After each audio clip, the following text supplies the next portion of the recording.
Assalamualaikum warahmatullahi wabarakatuh. Selamat berjumpa kembali bersama saya di kanal Suara Kaki Lima. Gimana kabarnya? Semuanya sehat-sehat kan? Ya, semoga semuanya sehat-sehat.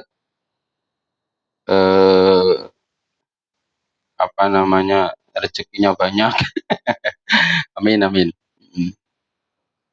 Pada kesempatan kali ini saya akan mengulas satu video.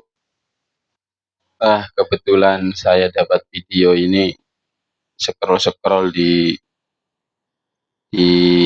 mana itu, di TikTok. Kemudian ada video ini. Coba lihat dulu videonya. Swing. Artis peran Zaskia Adiameka kini tengah menjadi sasaran hujatan warganet pasca melontarkan sindiran soal jaket driver ojek online, ojol, yang dinilai terlalu bersih saat bertemu dengan Wakil Presiden Gibran Raka Buming Raka. Sindiran Kia, sapaan akrab Zaskia Adiameka ini dilontarkan melalui Instagram pribadinya, Zaskia Adiameka, Rabu, 3 September 2025. Bahkan istri dari sutradara Hanung Bramantyo itu juga membuat unggahan video memperlihatkan kondisi pengemudi ojol saat sedang bekerja di jalanan. Seolah ia ingin membandingkan tampilan pengemudi ojol di lapangan dengan saat bertemu Gibran di Istana Wapres, Jalan Medan Merdeka Selatan nomor 6, Jakarta Pusat, Minggu, 31 Agustus 2025. Buntut dari sindiran itu, wanita kelahiran Jakarta, 8 September 1987 ini, menjadi sasaran hujatan warganet di sosial media. Diakui artis berdarah campuran Sunda, Aceh dan Jerman ini, postingannya langsung digeruduk belasan ribu akun meski kurang dari 1 hari diunggah.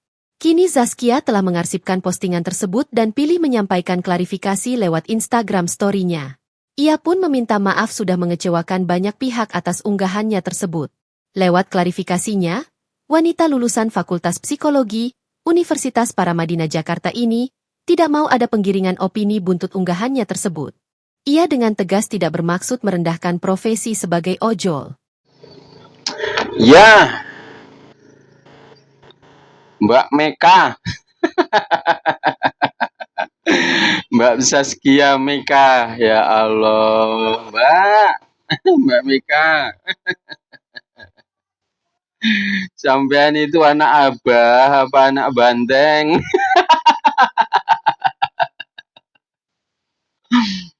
Aku heran. Kemarin si Roy Suryo yang katanya doktor, kemudian Refli Harun yang katanya profesor, dia menganalisa bahwa itu ojolnya ojol-ojolan. Kemudian ojol-ojol tersebut mengklarifikasi bahwa dia ojol beneran. Apa ndak malu? Aduh, Mbak Meka, apa kabar? Sehat kan? Kenapa sih sampean seperti itu, gitu kan? Saya yakin kalau dia ketemunya bukan dengan Gibran, itu nggak ada masalah dengan ojolnya itu. Mbok mau pakaiannya klimis, pakaiannya itu bagus, pakaiannya itu mahal, itu nggak ada masalah. Masalahnya dia ketemunya sama Gibran. Dan saya yakin orang-orang yang nyinyir pertemuan tersebut itu ada 2 kemungkinan, kalau bukan anak abah ya anak banteng. Kemungkinannya kayak gitu mungkin. Ini menganalisa loh. Menganalisa gitu. Karena kebanyakan gaya-gaya model-model narasinya anak abah itu kayak gitu. Dengan anak banteng sekarang. Anak abah karena sakit hati, abah kalah. Anak banteng karena sakit hati, Ganjar kalah. Aduh. Ya masa nggak ini ya, nggak move on gitu kan. Masa nggak move on lah gitu kan. Nanti ini pemilu tahun 2009 nyoblos lagi. Itu Mang Anies suruh ikut lagi nanti, suruh ikut Pilpres. Ya, nanti carikan partai gitu. Atau dari sekarang itu Mang Anies suruh bikin partai gitu. Itu kan orang yang itu menurut surveinya LSI Denny JA, orang yang nggak percaya, orang yang percaya bahwa ijazahnya Jokowi palsu itu kan 13%. Mbak sampean nanti ini bikin status ya Mbak, itu nyaranin pendukungnya Anies itu suruh bikin partai. Nah, untuk Anies kasihan, untuk Mang Anies. Karena secara survei, dilihat dari survei itu, surveinya LSI Denny JA itu 13%. Banyak loh, lumayan. 13% itu tidak percaya bahwa ijazahnya Jokowi palsu. Dan saya yakin orang yang 13% ini orang yang milih Anies, saya yakin.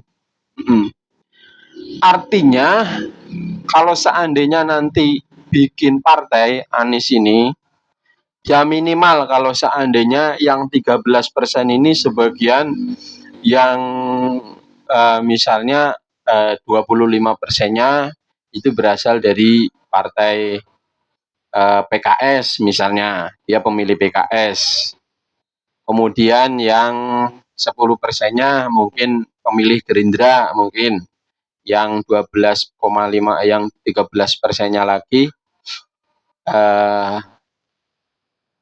yang 12,5%-nya lagi itu pemilih Nasdem misalnya, ini misal dan tersebar di tempat lain. Artinya masih ada 15% dari 13% itu. Artinya kan masih tersisa 6,5%, lumayan loh, 6,5% langsung masuk parlemen. Buar. Boleh dicoba, ini saran saya, ini manjur.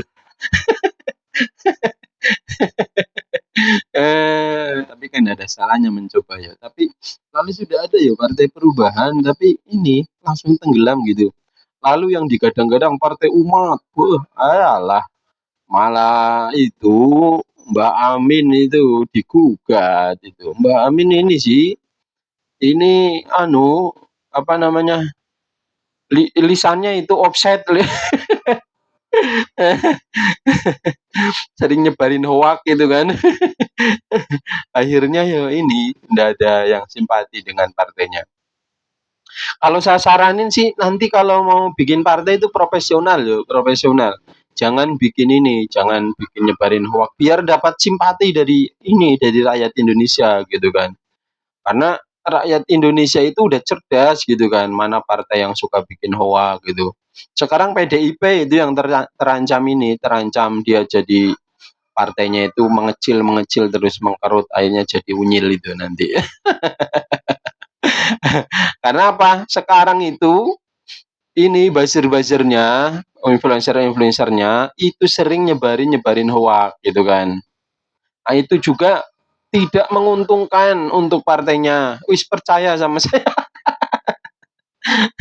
Iya, percaya sama saya. Buzzer-buzzernya itu saya perhatikan, pendukung-pendukung, influencer apalah, pokoknya entah itu buzzer, saya tidak mengatakan buzzer-buzzeran, artinya pendukung-pendukung yang bergerak di media sosial itu, yang dari partai PDIP itu sudah mulai membuat narasi yang tereng-tereng gitu, yang miring-miring gitu, banyak yang nyebarin hoax gitu.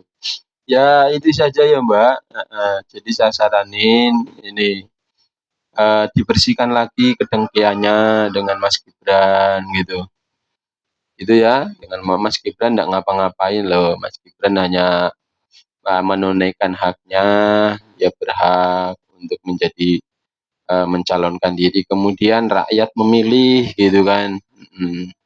Rakyat memilih, ya mengkritisi, tapi itu apa namanya, jatuhnya ke penghinaan ojol itu tadi itu. eee, penghinaan ojol. Untung saja ojolnya itu orangnya baik-baik gitu. Kemarin aja waktu apa namanya, dinyinyiri sama Rosuryo dengan Refly Harun, itu ojolnya baik-baik.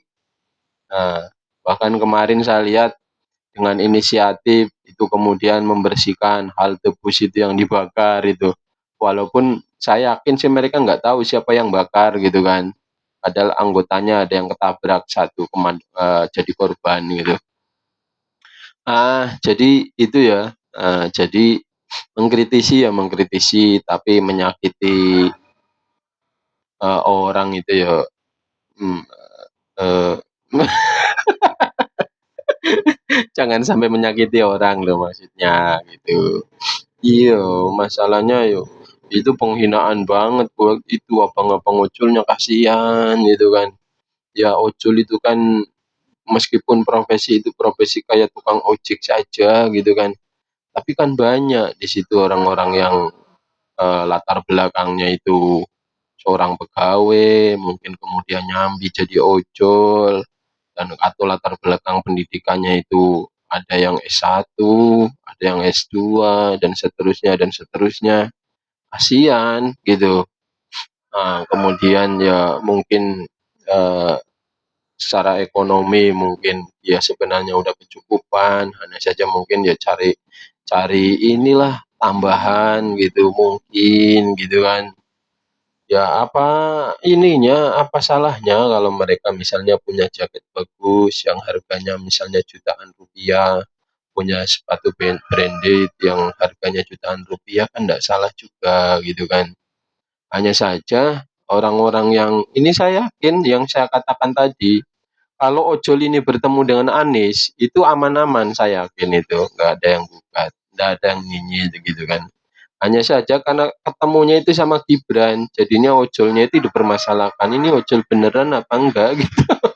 Masa ojol kok sepatunya jutaan rupiah, ini kan merendahkan martabat ojol, alah, ya Allah lebih gitu kan.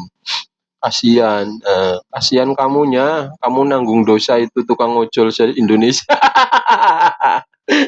Karena merasa dihinakan, ya Allah. Ya, kasihan ya, kamu nanggung dosanya itu. Nah, seandainya nanti di akhirat gitu kan, di hari kebangkitan, nanti ditanya oleh Tuhan, "Eh, kamu kenapa kamu menghina ojol?" Nah, atau tukang ojolnya itu nanti protes sama Tuhan, "Wahai Tuhan, dia menghina saya," gitu kan. "Oh, menghina apa dulu? Waktu ketemu Gibran, saya itu katanya itu dibilang bukan ojol gitu, kemudian direndah-rendahin, masa ojol bajunya bagus gitu kan." Nah, nanti pembelaanmu apa kalau kamu ndak bisa membela? Nah, nanti kebaikanmu itu akan diambil oleh ojol se-Indonesia. Misalnya kamu punya kebaikan 1 juta, lah ojol se-Indonesia itu ada berapa itu? Kalau masing-masing ngambil satu, misalnya ada 500.000 ojol, habislah kebaikanmu. Kalau kebaikanmu ndak cukup untuk nutupi itu, nanti dosanya Kang Ojol itu dikasihkan ke kamu itu karena kamu telah menyakiti tukang ojol tadi itu. Satu, belum kegirannya gitu kan. Ya Allah, ya Rabbi. Oke, teman-teman sampai di sini saja ya. Jadi, kritik itu boleh, kritik membangun itu silakan dan berikan solusi gitu, kritik membangun itu. Jangan hanya bisa, mengkritisi tapi ndak tahu solusinya juga gimana, menurut saya gimana gitu. Karena semua yang dilakukan oleh para pemimpin kita, itulah solusi yang mereka ambil, yang mereka tetapkan gitu kan. Itulah solusi yang mungkin menurut mereka sudah yang terbaik. Tetapi menurut pandangan kita solusi itu salah gitu kan. Itu biasa saja, belum tentu solusi kita kalau seandainya diterapkan juga belum tentu berhasil gitu kan. Nah, oke, biasa saja. Nah, oke, tapi kan tidak menutup kemungkinan kalau kamu misalnya kalau kita misalnya mengkritisi para pemimpin kita, kemudian sambil memberikan solusinya ini gimana, kemudian dipakai dan menjadi solusi terbaik kan nggak menutup kemungkinan. Tapi kalau mengkritisi, kemudian nyinyir, kemudian menghina-hina, kemudian menfitnah, ini kan nggak ada gunanya malahan. Iya toh, nggak ada gunanya. Nggak ada gunanya untuk perbaikan bangsa, itu nggak ada gunanya. Tuh. Oke, mengkritisi itu dengan logika, jangan sampai kehilangan logika gitu. Artinya kalau kehilangan logika ya kehilangan otak. Aduh, aduh, aduh, aduh, ya Allah, Gusti Pangeran. Ya udah ya, sampai sekian saja. Mudah-mudahan negeri kita ini tetap dijadikan menjadi negeri yang aman, damai, tentram, sejahtera. Kemudian dimunculkan pemimpin-pemimpin yang adil dan bijaksana. Orang-orang kemudian negeri ini dilindungi dari orang-orang yang hendak menghancurkan, mengacaukan, membuat gaduh negeri ini. Orang-orang yang seperti itu mulai tendang oleh Allah Subhanahu wa taala ke tengah laut dan hidup sama Rocky. Oke, sekian saja. Semoga semuanya sehat. Assalamualaikum warahmatullahi wabarakatuh.